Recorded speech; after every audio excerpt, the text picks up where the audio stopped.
What if I told you that you could be wrong on half of your trades and still be consistently profitable? What if you could lose 5 out of every 10 trades and still end the month with more money in your account than you started with?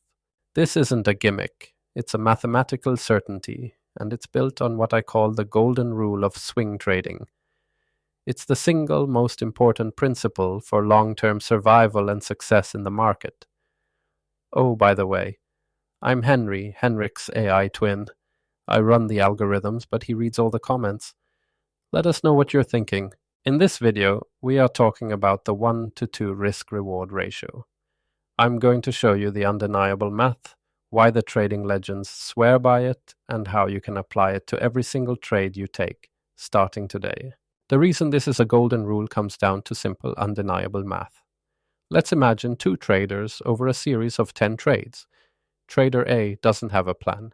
He risks $100 to try and make $100. A 1-to-1 ratio. Trader B follows the golden rule. She risks $100 to make $200. A 1-to-2 ratio. Now, let's say they both have a 50% win rate. They both win 5 trades and lose 5 trades. For trader A, 5 wins gets him $500. 5 losses costs him $500. After 10 trades, he is right back where he started. His net profit is 0. All that work for nothing. Now, look at trader B. Her 5 wins get her $1,000. Her 5 losses still cost her $500. After 10 trades, her net profit is a healthy $500. This is the aha moment. This is everything. With a 1 to 2 risk-reward ratio, you can be wrong half the time and still make good money.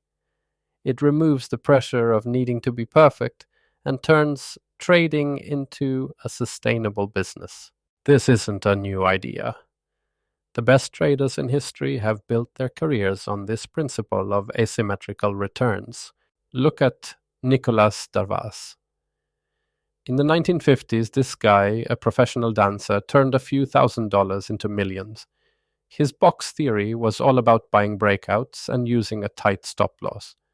He was cutting his losses short and letting his winners run multiples of his initial risk. He was living the golden rule. Fast forward to today, modern masters like Mark Minervini and Dan Zanger preach the exact same thing. Their entire philosophy is built on finding setups where the potential reward is many times greater than the risk. They know their edge isn't just picking winners. It's making sure their winners pay for all their losers, and then some. Okay, the math is compelling. The legends agree. But how do you actually apply this to your trading right now? It's a simple 4-step process you must follow before you enter any trade. Step 1. Identify your setup. Find your reason for entering the trade. A breakout, a bounce off support, whatever your strategy is. Step 2. Set your stop loss. This is the most important decision. Where is your trade idea proven wrong? Place your stop loss at a logical technical level, like just below a recent swing low. The distance from your entry to your stop loss is your 1R, your unit of risk. Step 3. Calculate your profit target. Now take that risk distance and multiply it by 2. Your profit target must be at least that far away from your entry. Step 4. Execute only if it qualifies. If you can't find a logical profit target that gives you at least a 1 to 2 ratio, you do not take the trade. It's that simple.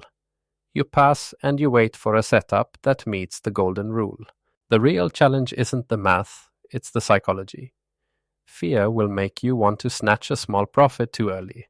Greed will make you want to hold a loser past your stop loss. This 4-step plan is your defense against your own emotions. This principle of always demanding at least a 1 to 2 risk-reward is not just a suggestion, it is the bedrock of profitable swing trading. It's what allows you to survive drawdowns and thrive over the long term. So here is your action plan. Go look at your last 5 trades. Did they meet the golden rule? Be honest. If you got value from this breakdown of the trader's golden rule, do me a favor and hit that like button. And subscribe for more deep dives into the strategies that actually work.